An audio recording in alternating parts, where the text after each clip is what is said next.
Olá, sejam muito bem-vindos a essa segunda parte da nossa aula magna, essa nossa aula inaugural, onde falaremos sobre o ser psicanalista, sobre quem ele é, como ele se forma.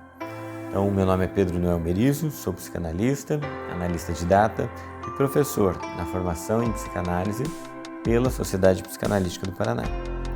Então, hoje, no texto A Questão da Análise Leiga, Freud fala que é não necessário que o psicanalista seja médico ou psicólogo, é desejável que seja. Porém, ele não exclui quem não seja dessa área. E é interessante porque ele propõe então o tripé da formação em psicanálise. E a formação em psicanálise ela é diferente da formação acadêmica. Ela é uma formação em si. E essa formação passa pela parte teórica, onde você vai aprender sobre as teorias da psicanálise. Você vai também passar por uma análise, porque não existe psicanalista sem análise. E é uma análise pessoal, onde você fará com um analista de data. É entrar em contato com essa ferramenta, é entrar em contato com essa prática e começar então a fazer uma análise de sua própria história. Depois de passado por esse estágio, por essa fase, você vai então avançar e vai poder então atender de uma forma supervisionada com um analista mais velho, com um analista mais experiente, que nós vamos chamar de analista de data. Esse analista de data, ele vai te acompanhar até o momento que ele vai poder te autorizar como psicanalista e você também vai fazer a passagem, como diz Lacan, e se autorizar a ser então um psicanalista. Então, e qual é a função desse psicanalista nos dias de hoje? A função do psicanalista nos dias de hoje é a mesma da época de Freud, desde o início da psicanálise.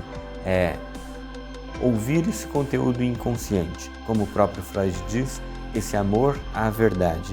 É buscar essa verdade que existe dentro de cada um de nós, cada um com a sua própria verdade. A verdade do inconsciente é esta verdade que Freud está falando. Dentro do setting analítico é permitido falar tudo livremente. E o analista não é aquele que vai se calar, não é aquele que só vai falar, não é aquele que só vai pontuar ou direcionar.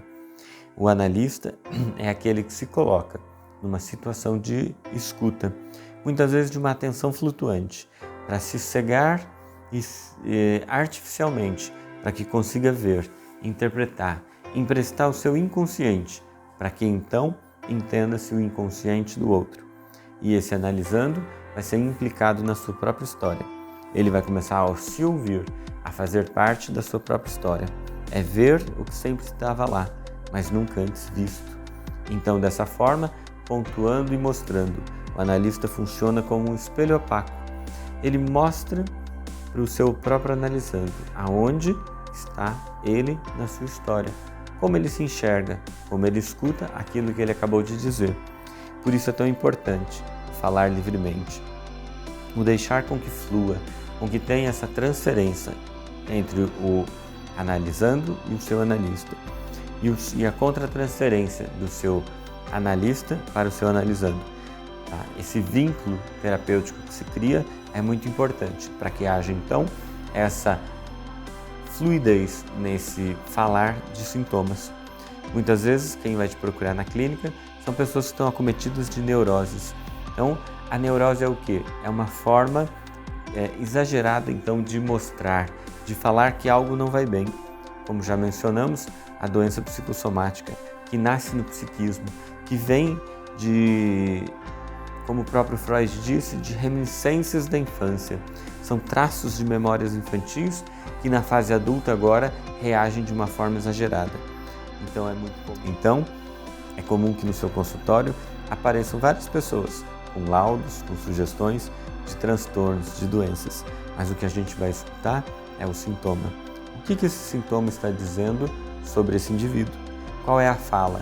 Qual é o sentimento não falado que ficou recalcado, que ficou guardado por muitos anos nesse inconsciente, que agora nessa fase adulta vem de uma forma exagerada, uma neurose, como as neuroses básicas que Freud falou lá em 1894, em forma de histeria, na produção de sintomas, na forma de obsessão ou na forma de fobia. Então essas neuroses, elas vêm mostrar que algo no inconsciente não está bem resolvido, algo precisa ser falado. E não adianta jogar para debaixo do tapete, não adianta tentar recalcar, pôr uma pedra em cima ou jogar no esquecimento, achar que o tempo é o Senhor de todas as coisas e que o tempo cura. O que nós podemos perceber com a psicanálise é que com o tempo, esses sentimentos que ficaram ali guardados, em algum momento vão querer romper a barreira do pré-consciente e vir para a consciência. E aí aparece em forma de surto neurótico, aparece em forma de sintomas, em forma de alguma doença que o seu analisando geralmente vai chegar na clínica reclamando que aquele sintoma lhe incomoda, que aquele sintoma está lhe roubando energia, que aquele sintoma está lhe tirando, né, a razão de viver. E o trabalho então desse analista é ouvir essa história e usar cada material que ele te traz, material que vem carregado de um inconsciente, material como o xiste, material como o ato falho, material como o sonho. Como o próprio Freud disse, o sonho é a entrada real para o psiquismo. E quando a gente está contando um sonho, a forma como a gente conta esse sonho, o conteúdo desse sonho é importante, é interessante. Cabe ao analista, feita uma boa anamnese, conhecendo a história do seu paciente, interpretar. Porque cada sonho é único, como cada paciente é único. E a gente precisa dar essa devida atenção para cada material inconsciente, para cada material que ele está trazendo. Fazendo essa análise, esse cruzamento de informações, consciente e inconsciente, a gente vai chegar numa resposta para que esse então, analisando, consiga enxergar ele dentro da sua própria história.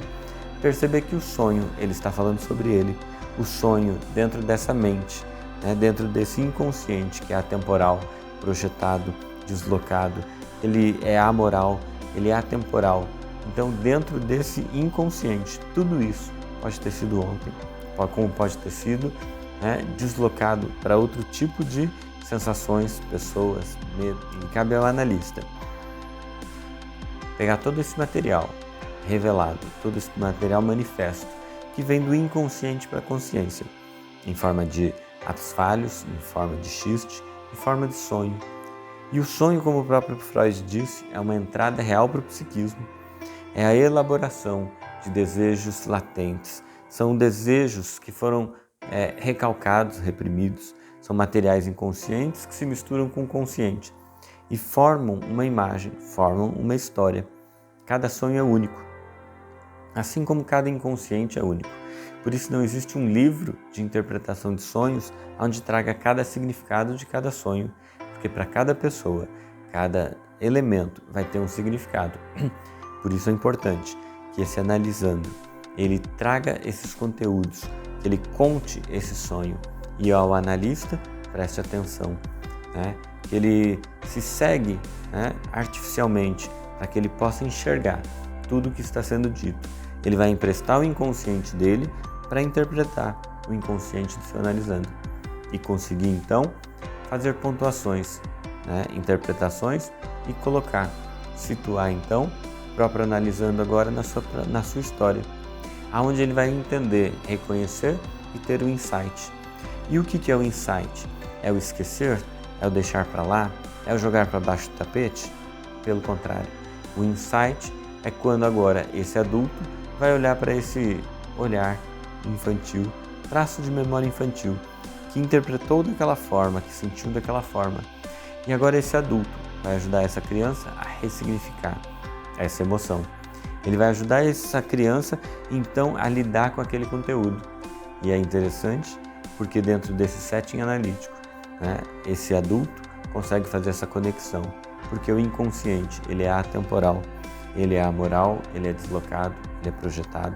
Essas são características desse inconsciente.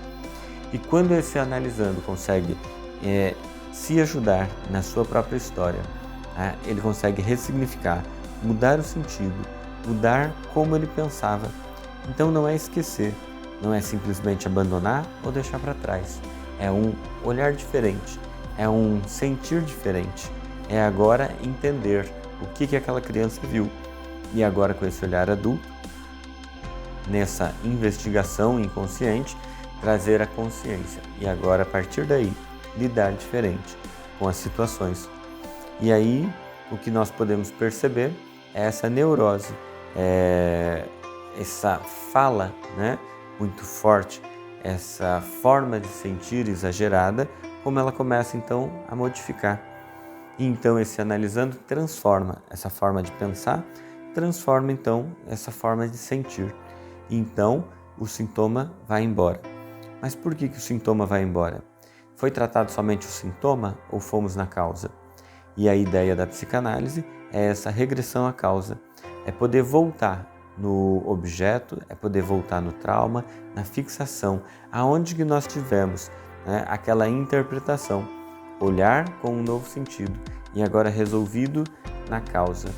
Então, quando olhamos para a psicanálise, que vai na raiz da questão, né, na raiz desse sintoma, podemos olhar e entender que a psicanálise promove sim a cura desse sintoma, porque ela consegue ir na raiz, na emoção e modificar essa emoção.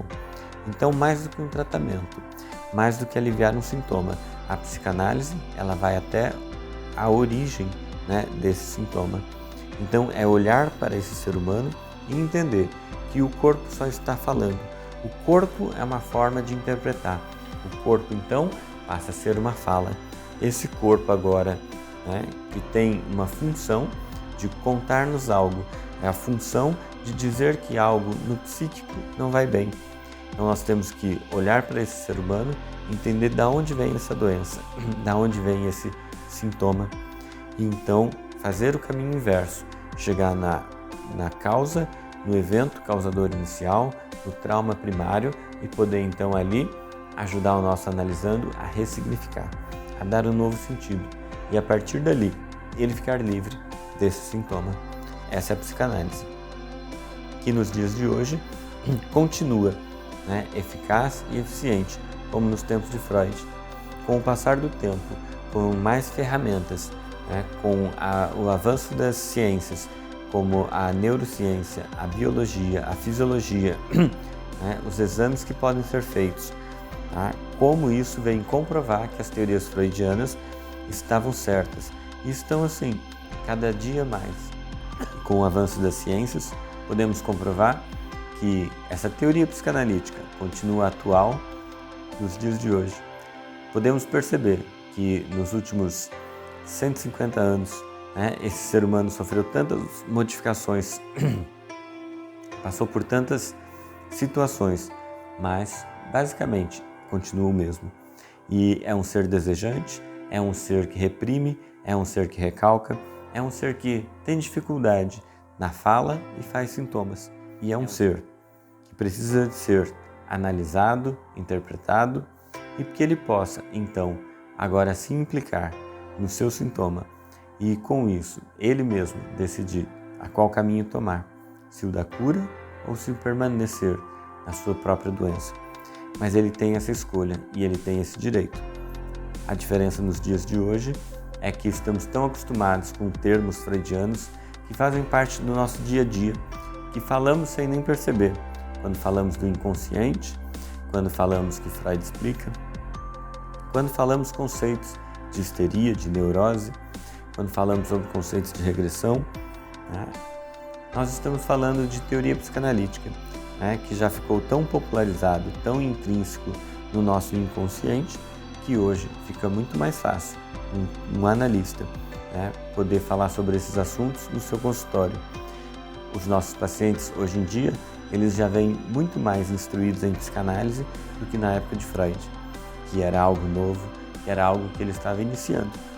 Por isso eu quero te convidar a fazer parte do curso de formação em psicanálise da Sociedade Psicanalítica do Paraná.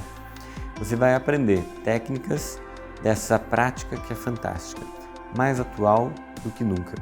Então, esse ser humano que está passando por várias transformações, por pandemia, por pós-pandemia, e aí esses sintomas manifestos são desejos inconscientes que não foram resolvidos. E quantos têm procurado a gente por conta disso, de não conseguir lidar com esses conteúdos internos? Então, é um mercado que a cada dia mais ele cresce. venha conhecer a psicanálise, venha fazer parte da formação em psicanálise pela Sociedade Psicanalítica do Paraná. Você pode se tornar um psicanalista e ajudar a transformar vidas, ajudar a pessoas se entenderem mais e melhor e com isso tomarem decisões mais assertivas sobre a sua própria vida. Nos vemos no próximo encontro, na terceira parte dessa aula magna, onde falaremos como que se dá a formação do psicanalista na Sociedade Psicanalística do Paraná. Até logo!